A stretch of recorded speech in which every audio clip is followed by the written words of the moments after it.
Pathankot airbase attack Bharat के लिए एक काला दिन। 2 जनवरी 2016 पंजाब के पठानकोट में एक आम दिन की तरह शुरू हुआ।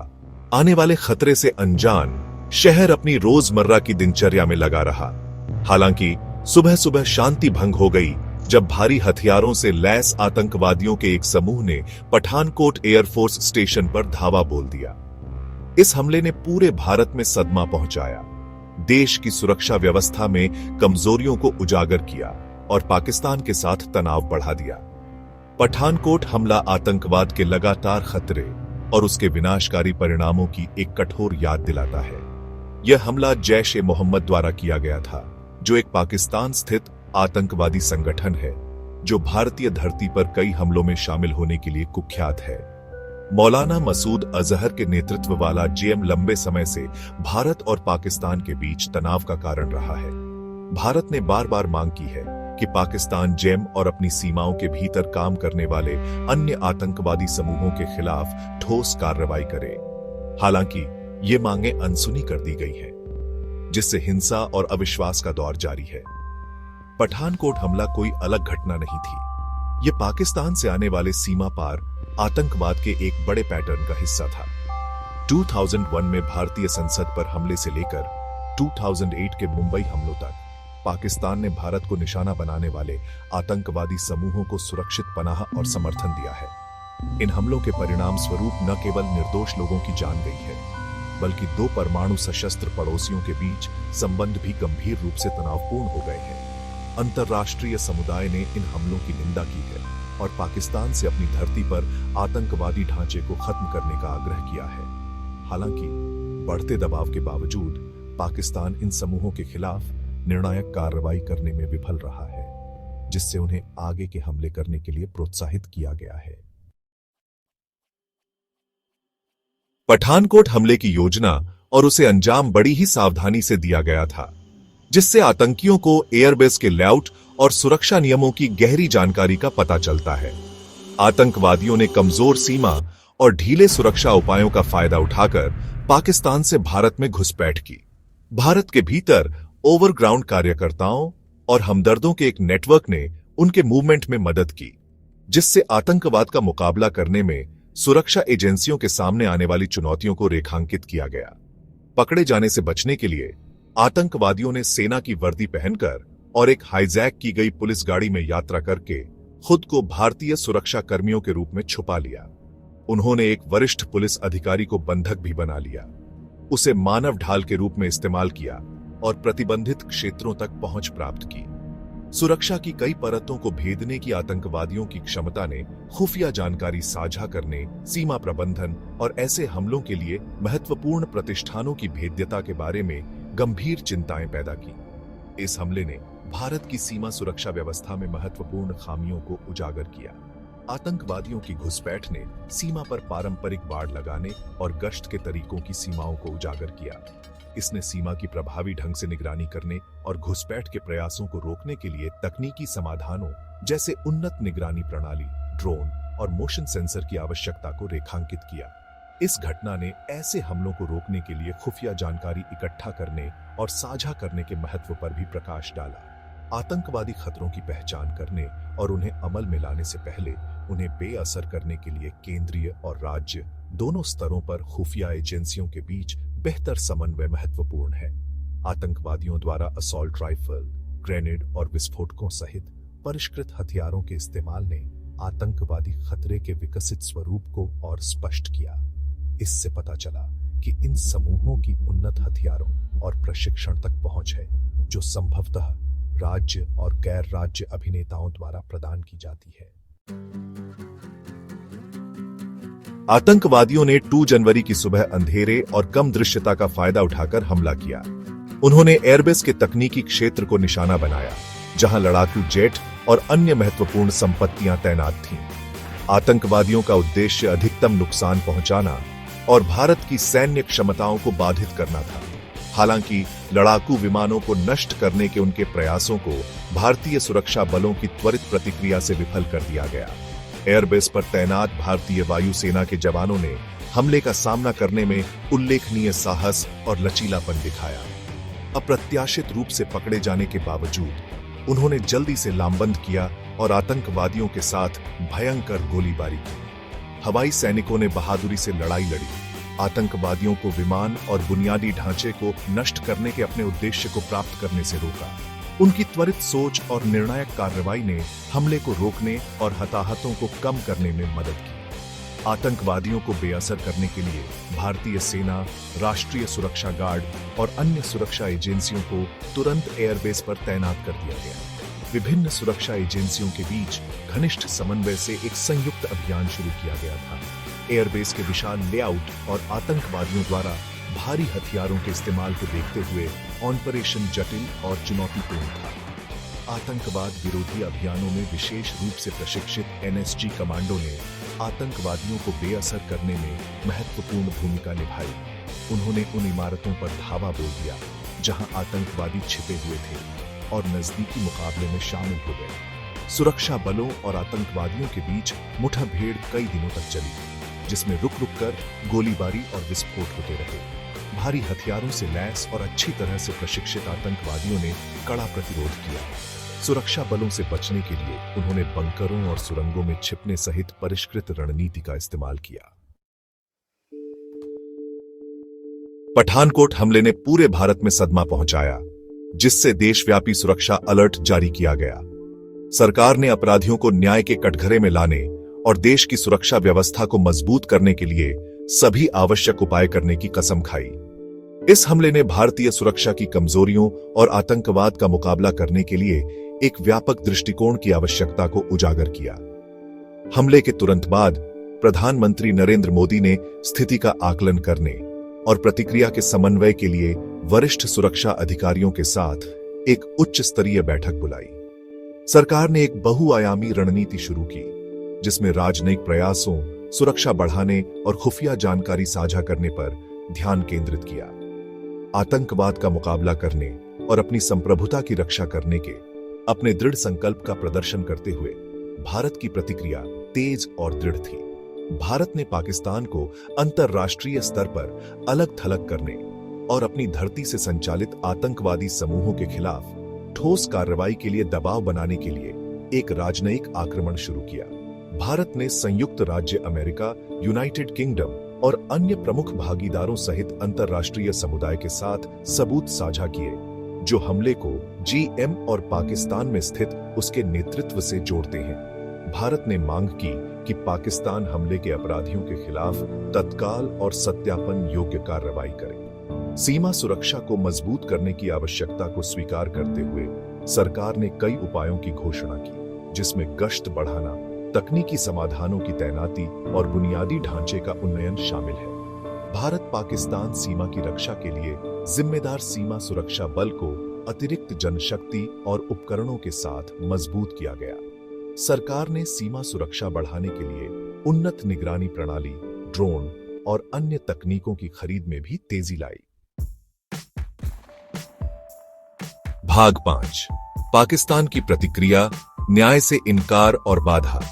पठानकोट हमले पर पाकिस्तान की प्रतिक्रिया इनकार, अस्पष्टीकरण और अपराधियों के खिलाफ ठोस कार्रवाई करने की अनिच्छा की विशेषता थी। जैश-ए-मोहम्मद से हमले को जोड़ने वाले भारी सबूतों के बावजूद पाकिस्तान ने अपनी संलिप्तता को स्वीकार करने से इनकार कर दिया और इसके बजाय पाकिस्तान को बदनाम करने के लिए भारत पर झूठे झंडे के ऑपरेशन करने का आरोप लगाते हुए एक दोषारोपण खेल में लगा रहा। गहन अंतर्राष्ट्रीय दबाव में पाकिस्तान अनिच्छा से हमले की जांच करने के लिए सहमत हुआ। हालांकि जांच शुरू से ही त्रुटिपूर्ण थी, जिसमें पारदर्शिता और विश्वसनीयता का अभाव था। पाकिस्तान ने भारतीय जांचकर्ताओं को प्रमुख गवाहों और सबूतों तक पहुंचने से मना कर दिया, जिससे जांच की प्रगति बाधित हुई। पाकिस्तान के असहयोग ने भारत के लंबे समय से चले आ रहे संदेह की पुष्टि की कि वह अपराधियों को न्याय के कटघरे में लाने के बारे में गंभीर नहीं था। आतंकवादी समूहों को सुरक्षित पनाह देने का पाकिस्तान का इतिहास और अपनी धरती पर आतंकवादी ढांचे को खत्म करने की उसकी अनिच्छा भारत पाकिस्तान संबंधों में एक प्रमुख घर्षण का स्रोत रही है। बार बार आश्वासन और कार्रवाई के वादों के बावजूद पाकिस्तान आतंकवादी शिविरों को खत्म करने और आतंकवादी गतिविधियों में शामिल व्यक्तियों पर मुकदमा चलाने के लिए ठोस कदम उठाने में विफल रहा है।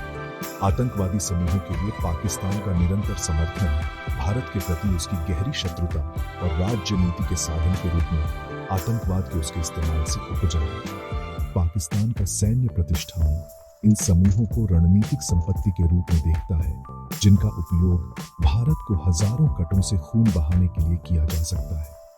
देश की विदेश और सुरक्षा नीति में पाकिस्तानी सेना के प्रभुत्व ने इन समूहों के खिलाफ कोई सार्थक कार्रवाई को रोका है। भाग 6 परिणाम एक कूटनीतिक दलदल। पठानकोट हमले ने भारत पाकिस्तान संबंधों पर एक लंबी छाया डाली, दोनों देशों को कूटनीतिक गतिरोध में डाल दिया। भारत ने पाकिस्तान के साथ सभी द्विपक्षीय बातचीत को निलंबित कर दिया। बातचीत को फिर से शुरू करने के लिए पूर्व शर्त के रूप में हमले के अपराधियों के खिलाफ ठोस कार्रवाई की मांग की। इस हमले ने शांति प्रक्रिया की नाजुकता और दोनों देशों के बीच गहरे अविश्वास को रेखांकित किया। इस हमले का दोनों देशों के बीच लोगों से लोगों के संपर्क और सांस्कृतिक आदान प्रदान पर द्रुतशीतन प्रभाव पड़ा। भारत ने सीमा पार बस और ट्रेन सेवाओं को निलंबित कर दिया, जबकि पाकिस्तान ने भारतीय नागरिकों को वीजा जारी करना बंद कर दिया।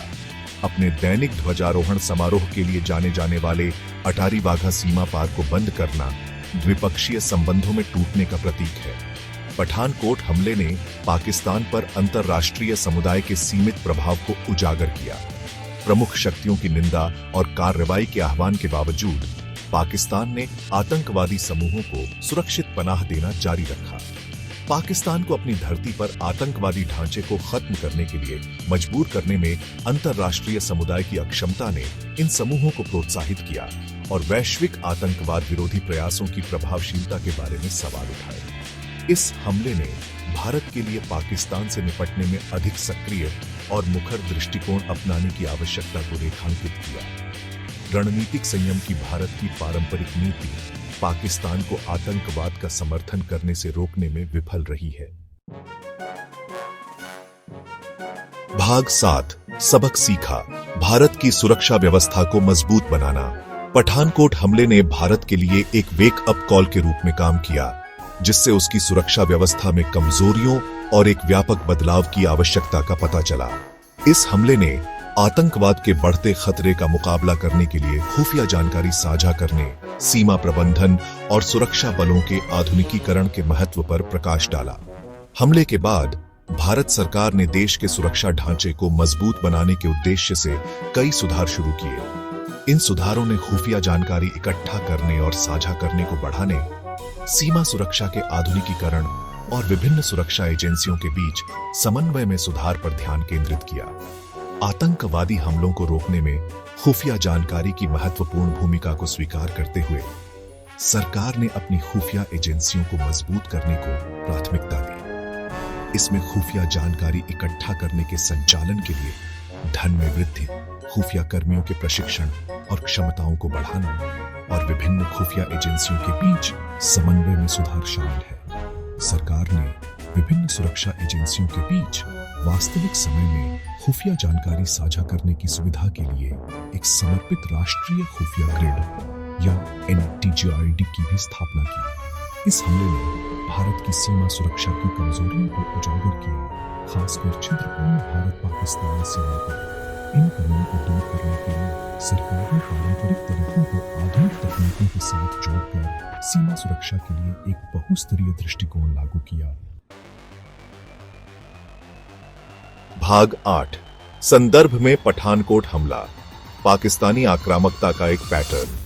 पठानकोट हमला कोई अलग थलग घटना नहीं थी, बल्कि पाकिस्तान से आने वाले सीमा पार आतंकवाद के एक बड़े पैटर्न का हिस्सा था। भारत के खिलाफ राज्य नीति के एक साधन के रूप में आतंकवाद का इस्तेमाल करने, अपनी धरती से संचालित विभिन्न आतंकवादी समूहों को सुरक्षित पनाह और समर्थन प्रदान करने का पाकिस्तान का एक लंबा इतिहास रहा है।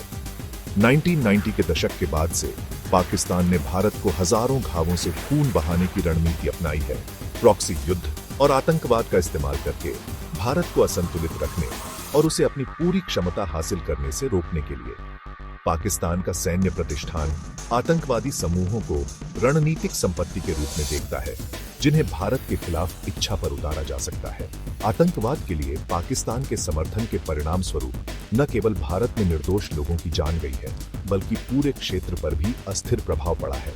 पाकिस्तान में आतंकवादी सुरक्षित पनाहगाहों की मौजूदगी ने कट्टरता और उग्रवाद के लिए एक उपजाऊ जमीन पैदा कर दी है, जिससे क्षेत्रीय और वैश्विक सुरक्षा के लिए खतरा पैदा हो गया है।